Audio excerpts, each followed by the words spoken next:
Good morning and happy Thursday, first friends, boys and girls.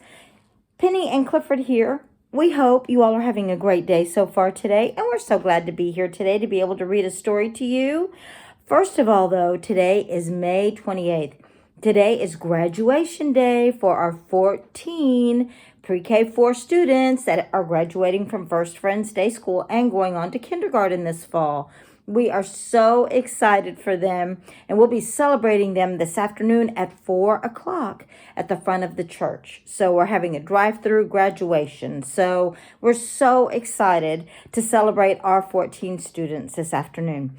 Okay, let's get on with our story. Guess what? I'm reading a Clifford book today. It's called Clifford's Fairy Tales, Snow White and the Seven Puppies. Oh my goodness, boys and girls. This is going to be so good. You all know how much I love Clifford. Okay, let's see what this story is about.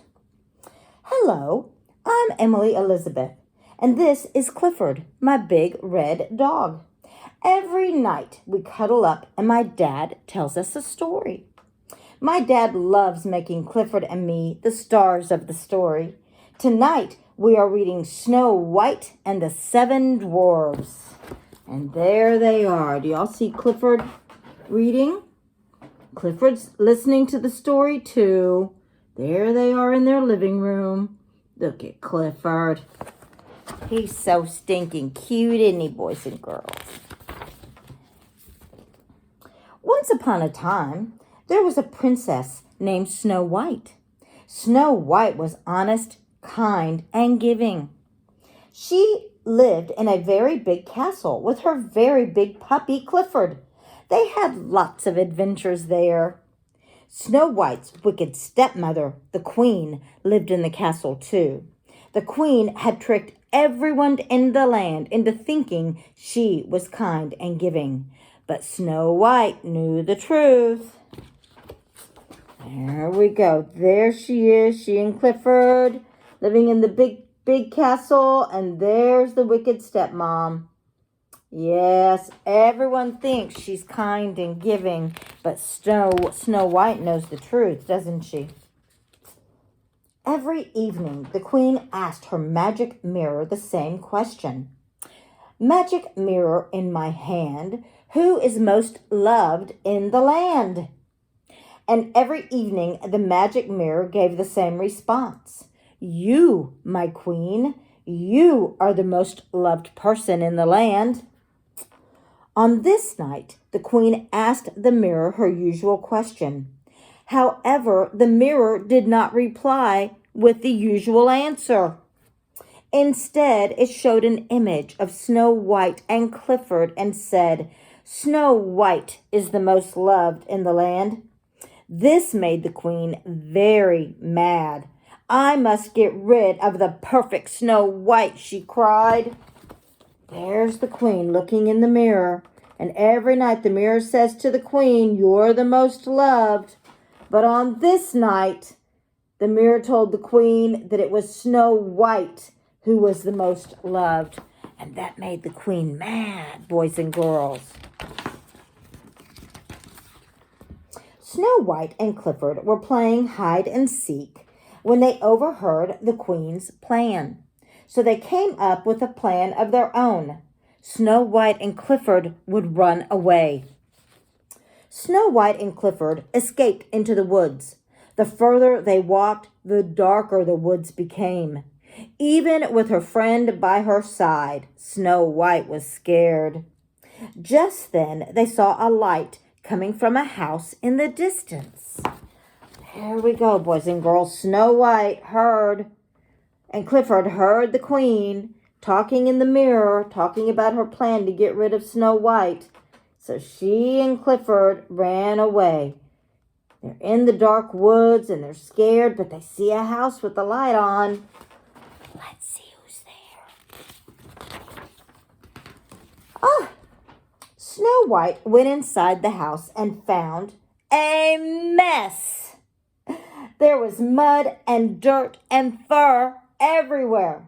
There were 7 tiny unwashed bowls, 7 tiny unmade beds, and 7 tiny, chewed up balls. Who lived here, she wondered.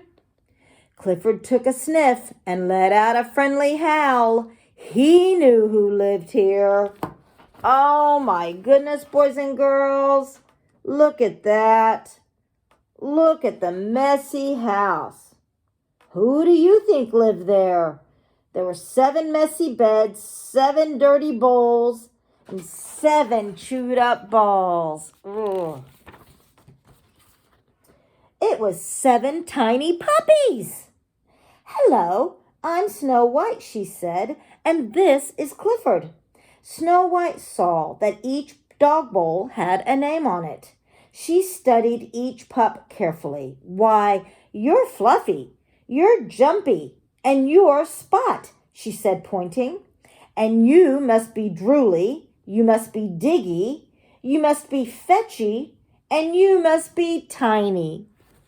The puppies wagged their tails, happy to have made 2 new friends. Oh, look, Snow White is figuring out who is who. And there's Clifford. He doesn't know what to do with all these crazy puppies. Poor Clifford. They all wanted to run and play, boys and girls. Snow White and Clifford needed somewhere to live, and this messy house needed some help. And so Snow White got to work. She ran bubble baths for Diggy, she played catch with Fetchy, and she made extra meals for Tiny. Snow White fit right in. Clifford, on the other hand, had a little more trouble. Here's Snow White. She's giving them baths and, sorry, boys and girls. She's feeding everybody and playing with the puppies. And look at Clifford trying to eat out of the dog bowl and take a bath in that tiny tub. He's having a little bit harder time, isn't he? He's so big. Clifford is so big. Snow White knew just how to help Clifford fit in. Soon the house was in order, and Snow White, Clifford, and the puppies became a happy family. Every night, Snow White would tell a bedtime story to Clifford and the 7 puppies. Before she knew it, they were all sound asleep. There we go. Look at all the puppies and Clifford. They're all night-night after she reads a story, boys and girls. Aww. And she's asleep too with Clifford. Meanwhile, the queen was all alone at the castle. With Snow White gone, I must be the most loved in the land, she thought. Magic mirror in my hand, who is most loved in the land, she asked. The mirror once again showed an image of Snow White. She was surrounded by Clifford and her new puppy friends. Snow White was even more loved than before. The queen was not happy, boys and girls. Early the next morning, Snow White heard a knock at the door. It was an old woman selling apples as red as Clifford's fur. The old lady smiled and offered Snow White her shiniest apple. Oh, here we are. The queen is so mad that it's still the most favorite person is Snow White, boys and girls. And here she dresses up the next day, and she goes and she knocks on Snow White's door, tricks her. She tricks her into buying one of the pretty red shiny apples. Just as Snow White raised the apple to her lips, the dogs ran outside.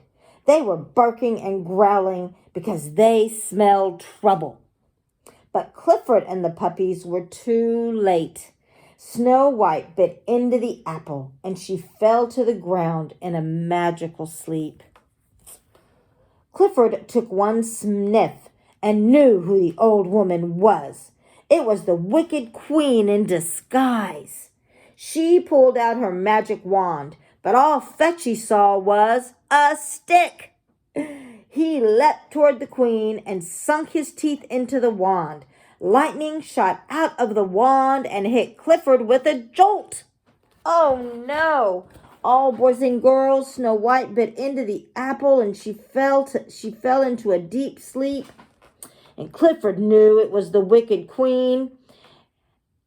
And the puppy saw that the queen had her wand out and thought it was a stick and ran and grabbed it. Uh-oh, jolted Clifford. Uh-oh, boys and girls, I wonder if Clifford's okay. Suddenly, Clifford began to grow and grow and grow.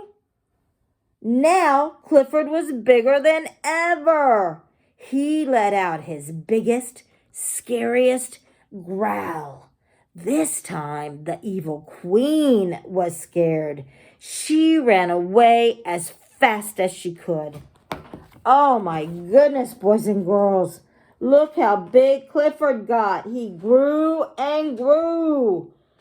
And he scared the evil queen away. Yay! The puppies gathered around the sleeping Snow White, and Clifford gave her a big slobbery lick. Snow White opened her eyes. True love's kiss had broken the spell. Snow White gave Clifford a big hug, or at least she tried to give him a big hug. And the queen, she was never heard from again, boys and girls. Oh, Clifford gave her a big old kiss, boys and girls, and it woke Snow White up. And even though Clifford is so big, she tried to give him a big old hug, didn't she? Oh, boys and girls.